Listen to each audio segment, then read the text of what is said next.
이면 합의 얘기를 해야 할 것 같습니다. 2015년 10월 28일 이루어진 일본군 위안부 피해자 문제에 대한 한일 합의입니다. 이거 우리 그때 다 알고 있었잖아요. 다 알고 있었죠. 추정했죠. 추정이죠. 합리적 추정. 그러니까 합리적 추정이 드디어 이제 사실로 밝혀지는 거죠. 맞아요. 이게 9월 9일 네. 천안문 전승절 기념 행사에서부터 시작이 되는 거 아니에요. 아, 그 얘기부터 하는 매체가 좀 별로 없는데요. 그러면 네. 전승절 기념 행사 올라가니까 네. 오바마가 부르죠.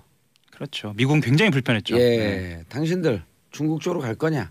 그리고 일본하고 계속 싸우고 있을 거냐? 그래갖고 10월 말에 아베와 박근혜와 오바마가 미국에서 한미일이 만나죠. 한미일이 예. 만나고 예. 거기서 이제 야단을 치죠. 둘이 친하게 지내라. 네. 그러니까 11월에 한일이 한 번 더 예, 만나고 그렇죠. 예. 12월 28일 드디어 가장 껄끄러웠던 위안부 문제에 대한 합의를 합니다. 그게 시작이죠. 네.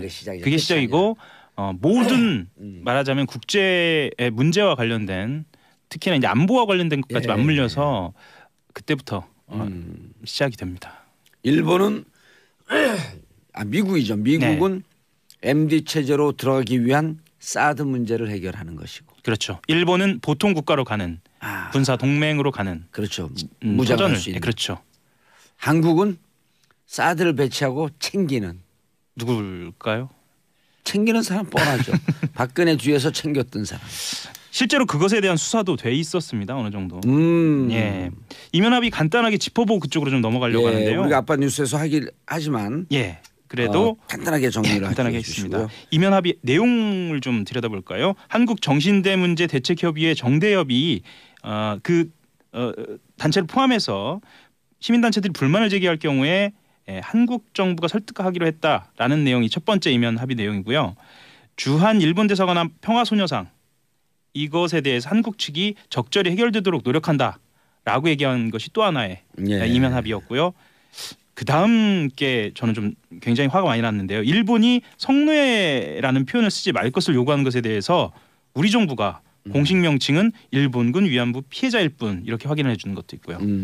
그리고 가장 논란이 됐던 겁니다. 이 불가역적 해결이라는 합의 문구는 일본이 사죄를 되돌리지 못하려고 하기 위해서 먼저 우리가 거론을 한 거예요. 그러니까 불가역적 사죄를 이야기하려고 그랬는데 일본이 실제 합의 이 과정에서 해결의 불가역성, 그러니까 사죄가 아니라 해결의 불가역성을 꺼냈고 우리가 그걸 받아들인 겁니다.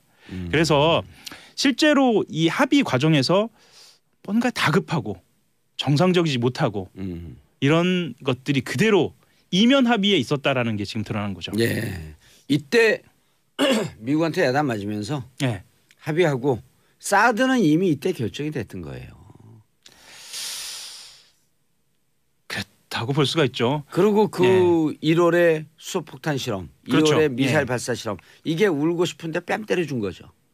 실제로 이 이면 합의와 관련돼서 일본군 위안부 피해자 문제 이면 합의와 관련돼서 최순실 씨가 움직였다라는 것을 박영수 특검에서 수사를 하기도 했습니다. 그래서 당시에 그러니까 지난 겨울이죠. 벌써 한 1년 가까이 됐는데요. 그 특검팀이 한일 관계에 정통한 제일 한국인 학자 A 씨 이 사람을 불러서 당시에 이병기 청와대 비서실장 활동과 관련돼서 그리고 최순실 씨의 존재와 관련돼서 아주 강도 높게 수사를 했었어요. 이게 어떤 상황이었냐면 이병기 전 실장이 이 A 씨라고 하는 사람하고 식사를 하는 자리에 누군가가 있었어요. 그 제보자가 있었는데 그 제보자가 이 최순실 씨와 A 씨가 배후에서 영향력을 행사하고 있다. 위안부 합의와 관련돼서 그 실제로 했다라는 말을 들었다는 거예요. 그러고 나서 특검에 제보를 했고요. 그래서 특검에서는 이 위안부 합의가 최순실 씨와 관련이 돼 있지 않느냐라는 이제 수사를 한 거죠. 실제로 이것과 관련된 결과는 지금 밝혀져 있지 않습니다. 않죠. 만약에 최순실이 개입되어 있다고 한다면 최순실이 사드 배치 결정에도 개입되어 있다?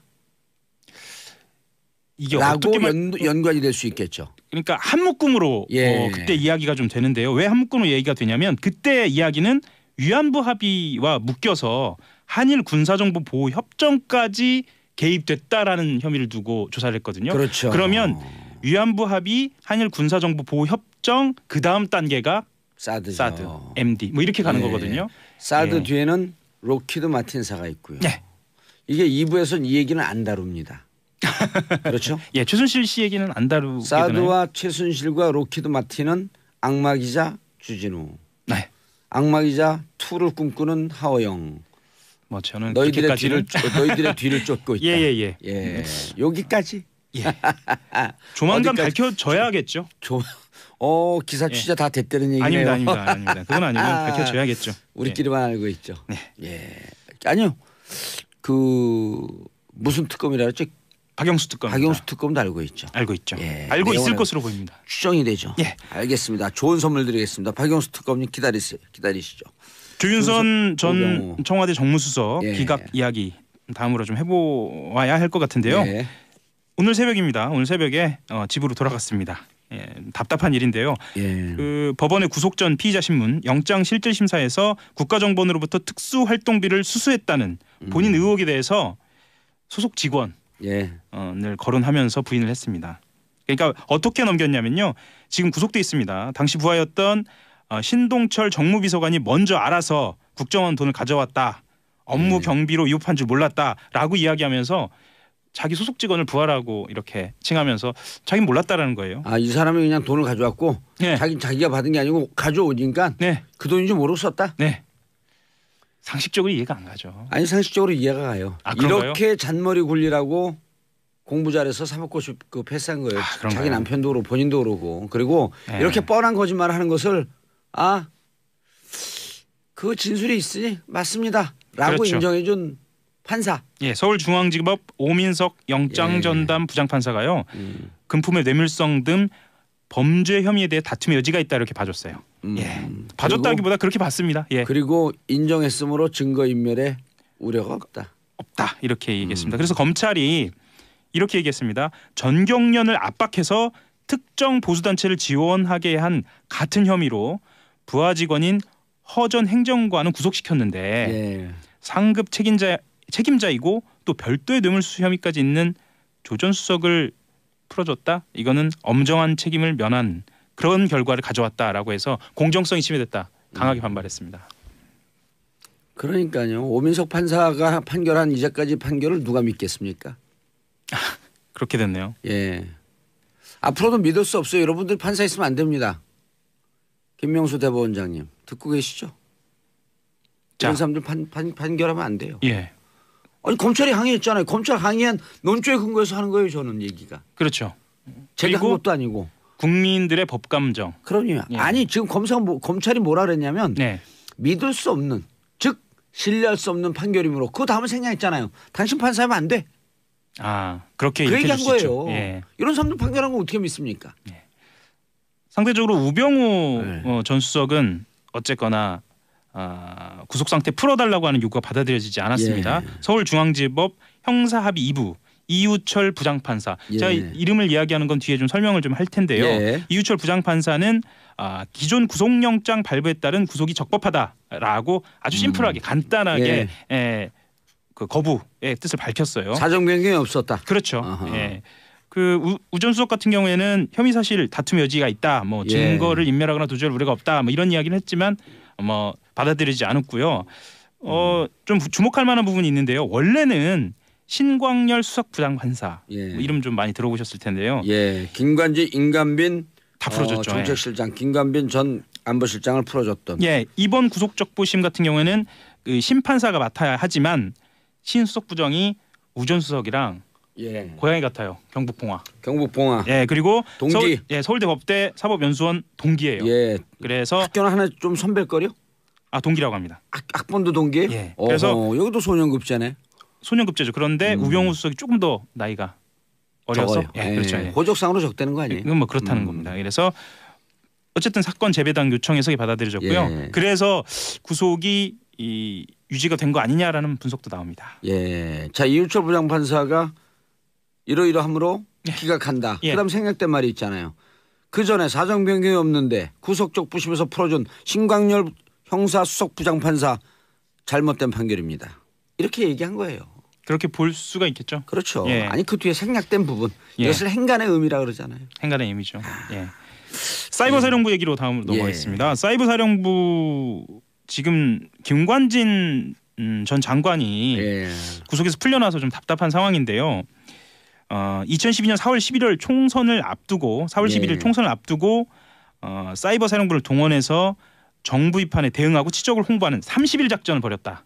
이런 문건이 나왔어요. 아, 추가 증거가 나온 거예요? 추가 증거입니다. 어허. 예, 아주 구체적입니다. 추가 증거면 이게 다시 한번 구속영장을 청구할 수 있는 가능성은 있죠. 있다. 예, 이거 얼마나 구체적이냐면요. 한 달 남겨놓고 주 단위로 일 단위로 작전 계획을 세워요. 작전 계획을 세우고 예를 들면은요. 1단계에서는 아니 그럼 총선이 공비예요? 그러니까요. 공비 잡는 작전이에요 이게? 주간 단위로 성과형 임무 수행을 했다라는 얘기도 합니다. 그래서 2주 전에는 중도 오염 차단 이런 얘기를 해요. 중도 세력인데 좌쪽으로 기울고 있는 중도 오염 차단. 예. 그리고 바로 전주에는 우익 결집 보호 주간이다. 뭐 이런 얘기도 합니다. 아우 참 이런 사람들 이거 풀어준 신강렬 부장판사 뭐 하는 사람이에요 진짜. 그래서 군 사이버 사령부의 심리전이 사실은 당시 여당의 총선 승리를 위한 선거운동이 아니었느냐 이렇게 볼 수 있게 된 거죠. 예, 이때는 한나라당이었죠? 예, 한나라당이었죠. 예. 새누리당 아니 새누리당은 그 대선 이후에 바뀌었죠. 대선 이후에 바뀌었습니다. 예. 그때 이야기를 조금 더 해보면요. 예를 들면 이런 내용도 있습니다. 한 명의 간첩이 100명의 종북 세력과 1만 명의 좌파를 만든다. 뭐 이런 얘기도 있고요. 현재 추정되는 1만 명의 종북 세력 뭐 이런 이야기도 나옵니다. 예, 그래서 저는 이걸 보면서 이렇게 느꼈는데 그럼 왜 잡지 못했냐? 왜 잡지 않고 있었느냐? 그 종북 세력이라고 하는 프레임 자체가 페이크 프레임이라는 그렇죠. 거죠. 예, 예. 가짜 프레임이었던 거죠. 그렇게 말이 되지 않은 프레임을 쳐놓고 광범위한 정치 개입을 한 거죠. 본인들이 그런 식으로 정당화를 한 거죠. 이게 어디서 나온 증거인가요? 이게 검찰이 확보하고 있는 건가요? 아닙니다. 이게 국방부 TF에서 나온 거고요. 아하, 그럼 이제 검찰로 넘겨야 되겠네요. 검찰로 넘겨야 합니다. 추가 증거가 나왔으므로 김관진 전 안보실장은 구속의 가능성이 높아지고 있습니다. 예, 알겠습니다. A 씨라고 하는 사람하고 식사를 하는 자리에 누군가가 있었어요. 그 제보자가 있었는데 그 제보자가 이 최순실 씨와 A 씨가 배후에서 영향력을 행사하고 있다. 위안부 합의와 관련돼서 그 실제로 했다라는 말을 들었다는 거예요. 그러고 나서 특검에 제보를 했고요. 예. 그래서 특검에서는 이 위안부 합의가 최순실 씨와 관련이 돼 있지 않냐라는 이제 수사를 한 거죠. 실제로 이것과 관련된 결과는 지금 밝혀져 있지 않습니다. 않죠. 예. 만약에 최순실이 개입되어 있다고 한다면 최순실이 사드 배치 결정에도 개입되어 있다? 이게 라고 어떻게 연관이 될 수 있겠죠. 그러니까 한 묶음으로 예. 그때 이야기가 좀 되는데요. 왜 한 묶음으로 얘기가 되냐면 그때 이야기는 위안부 합의와 묶여서 한일 군사정보 보호 협정까지 개입됐다라는 혐의를 두고 조사를 했거든요. 그렇죠. 그러면 위안부 합의, 한일 군사정보 보호 협정, 이면 합의 얘기를 해야 할 것 같습니다. 2015년 12월 28일 이루어진 일본군 위안부 피해자 문제에 대한 한일 합의입니다. 이거 우리 그때 다 알고 있었잖아요. 다 알고 있었죠. 추정했죠. 추정이죠. 합리적 추정. 합리적 추정이 드디어 이제 사실로 밝혀지는 거죠. 맞아요. 이게 9월 9일 네. 천안문 전승절 기념 행사에서부터 시작이 되는 거 아니에요. 그 얘기부터 하는 매체가 좀 별로 없는데요. 그러면 네. 전승절 기념 행사 올라가니까 네. 오바마가 부르죠. 그렇죠. 미국은 굉장히 불편했죠. 예, 네. 당신들 중국 쪽으로 갈 거냐? 그리고 일본하고 계속 싸우고 있을 거냐? 그래갖고 10월 말에 아베와 박근혜와 오바마가 미국에서 한미일이 만나죠. 한미일이 예. 만나고 예. 거기서 이제 야단을 치죠. 둘이 친하게 지내라. 네. 그러니까 11월에 한일이 한 번 더 만나고 그렇죠. 예. 12월 28일 드디어 가장 껄끄러웠던 위안부 문제에 대한 합의를 합니다. 그게 시작이죠. 네. 그게 시작이죠. 그게 시작이고 모든 말하자면 미국한테 야단 맞으면서 네. 합의하고 사드는 이미 이때 결정이 됐던 거예요. 그렇다고 볼 수가 있죠. 그리고 그 예. 1월에 수소폭탄 실험, 그렇죠. 2월에 미사일 예. 발사 실험 이게 울고 싶은데 뺨 때려준 거죠.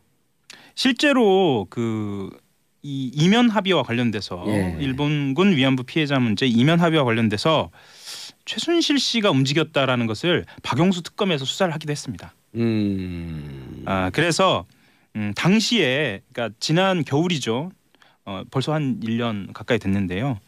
그 특검팀이 한일 관계에 정통한 제일 한국인 학자 A 씨 이 사람을 불러서 예. 당시에 이병기 청와대 비서실장 활동과 관련돼서 그리고 최순실 씨의 존재와 관련돼서 아주 강도 높게 수사를 했었어요. 이게 어떤 상황이었냐면 이병기 전 실장이 이 국제의 문제와 관련된 특히나 이제 안보와 관련된 것까지 예. 맞물려서 그때부터 시작이 됩니다. 일본은 미국이죠. 미국은 MD 체제로 들어가기 위한 사드 문제를 해결하는 것이고. 그렇죠. 일본은 보통 국가로 가는 군사 동맹으로 가는 그렇죠. 무장할 수 있는. 그렇죠. 한국은 사드를 배치하고 챙기는. 누굴까요? 챙기는 사람 뻔하죠. 박근혜 뒤에서 챙겼던 사람. 실제로 그것에 대한 수사도 돼 있었습니다. 어느 정도. 예. 이면 합의 간단하게 짚어보고 그쪽으로 좀 넘어가려고 하는데요. 우리가 아빠 뉴스에서 하지만 예. 그래도 간단하게 정리를 간단하게 했습니다. 이면 합의 내용을 좀 들여다볼까요? 한국 정신대 문제 대책협의회 정대협이 단체를 포함해서 시민단체들이 불만을 제기할 경우에 한국 정부가 설득하기로 했다라는 내용이 첫 번째 이면 합의 내용이고요. 주한 일본 대사관 앞 평화소녀상 이것에 대해서 한국 측이 적절히 해결되도록 노력한다라고 얘기한 것이 또 하나의 이면 합의였고요. 그 다음 게 저는 좀 굉장히 화가 많이 났는데요. 일본이 성노예라는 표현을 쓰지 말 것을 요구하는 것에 대해서 우리 정부가 공식 명칭은 일본군 위안부 피해자일 뿐 이렇게 확인을 해주는 것도 있고요.